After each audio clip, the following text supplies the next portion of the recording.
Normally, you guys would get the treat of hearing my wife speak first. She gives a quick intro, but if we have 5, then I'll get straight to it. Thank you so much, even though she's still the best. Thank you so much for having me. It's great to be here. I appreciate everything that John Birch Society does. This is my wife, Chelsey, my childhood sweetheart. Known her since I was 5 years old. It's the best thing I have going for me. I'm blessed to have 6 children. 3 of our youngest are with us.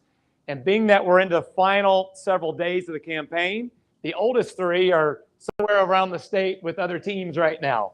So thank you again for having me today. One thing I know about you right from the beginning, I think whether I've had the privilege of getting to know you personally yet or not, is that you're all patriots.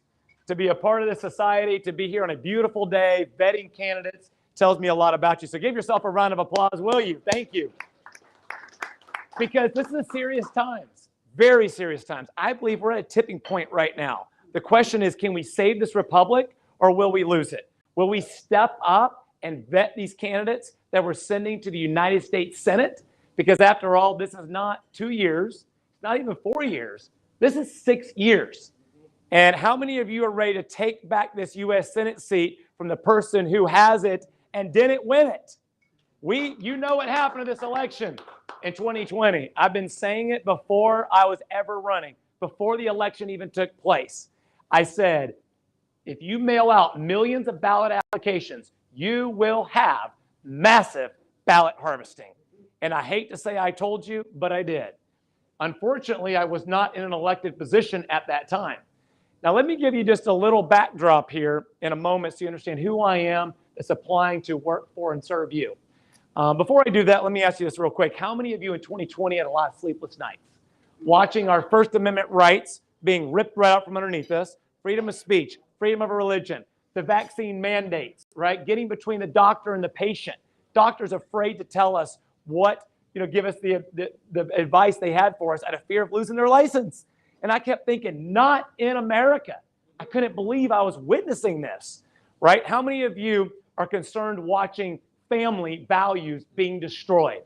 They know exactly what they're doing. If they can't steal the election, and now we're on to them, right? We're waking up. 2,000 Mules, you need to watch it. I've seen it the first night it came out. Validated everything we already knew, okay? But if you can't do that, then you destroy family values. If you destroy the nucleus, the nuclear family, you destroy communities, you destroy our country. Thirdly, if they're on to you on both of those, what do? You flood the borders. That's what's happening right now. This is serious. Number 1 cause of death, 18 to 45. Sex trafficking. I fought that in the legislature, and now they've overridden everything we did. So national security risk, right? And go on and on and on about what's happening. Officers in Savannah I was with just last week. Josh, we're worried and scared of fentanyl killing us through just exposure without even realizing it. Yeah. So let me take you back for a moment. Who am I? I grew up in Swanee, Georgia, back when it was rural. I'm the oldest of 10 children. Is that average here in Acworth? Probably not. My father was a pastor of a small church, very small, with 10 children. We were the poor talked about. My mother was a teacher who decided to homeschool us.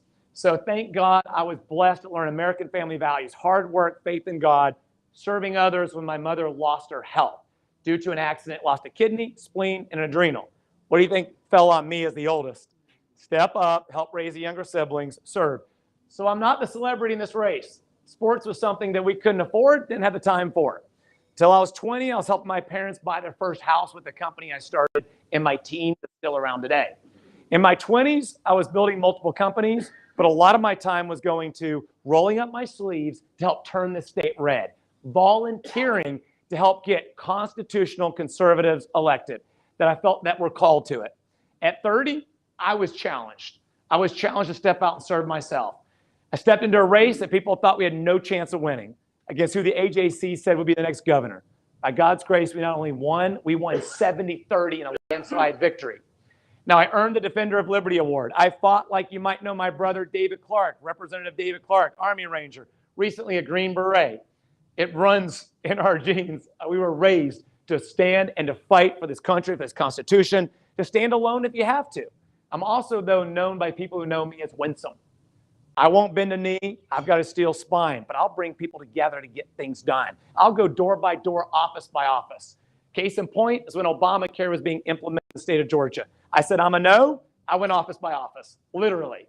The day of it, okay, I got to wrap this up. The day of it, the speaker called me up and said, who do you think you are, the tail wagging the dog? I said, Mr. Speaker, in all due respect, when I get home at night, I want to know that I fought for the next generation, my children, your children. And when I lay my head on the pillow, I need a clear conscience between me and God.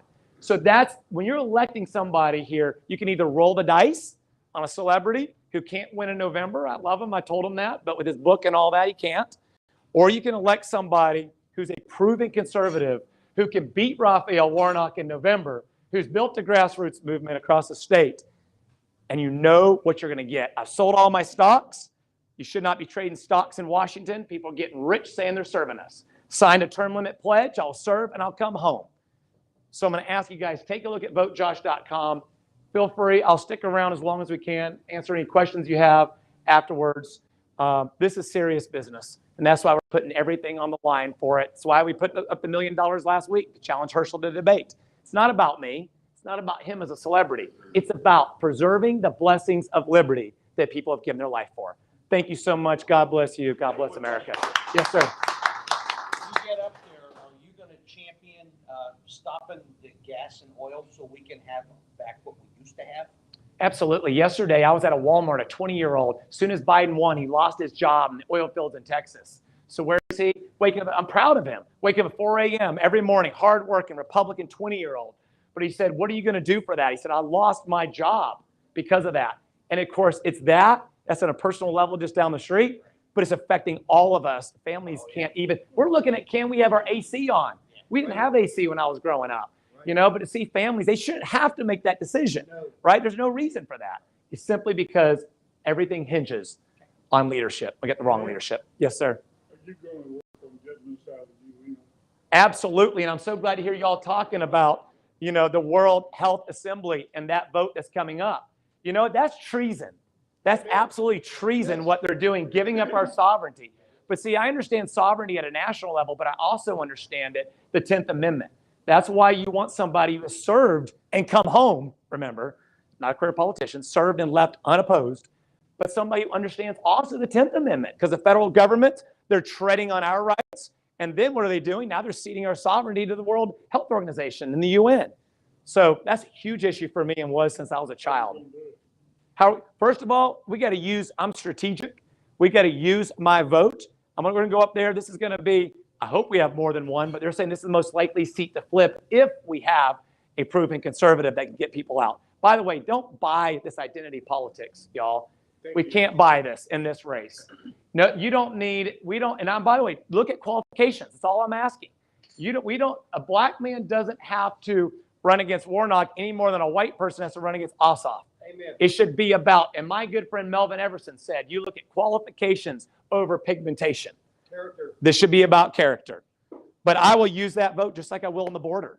You want my vote on, look at them trying to send all this money to Ukraine. We can't even secure our own borders and people are dying. Good. And they want to vote on sending all this money. I'm rooting for Ukraine, but we can't. Yeah, I'm rooting for them, y'all. I love seeing them fight for their freedom. But why is America always last? Why are our youth all being killed at the border and we're doing nothing about that? That vote should have never taken place till we said, you secure our borders before you even talk to me about that. Amen. Right? Just priorities. It's priorities. And yeah. Well, let me tell you, I saw the same thing in the state house. Andy was talking about this earlier. Again, when the Obamacare was being implemented, and I had to stand on that. Again, I said, we got to fight for the next generation. And I'm not worried about the next election. First of all, it should be sacrifice and service, and you should exhaust yourself in serving. And if you don't get reelected because you did the right thing, hey, that's your ticket home. Amen. Praise God. You did your duty, and now let someone else step up, right? Let's give Josh a big hand. Thank you so much. Thank you for having me. Great to meet you. Thank you.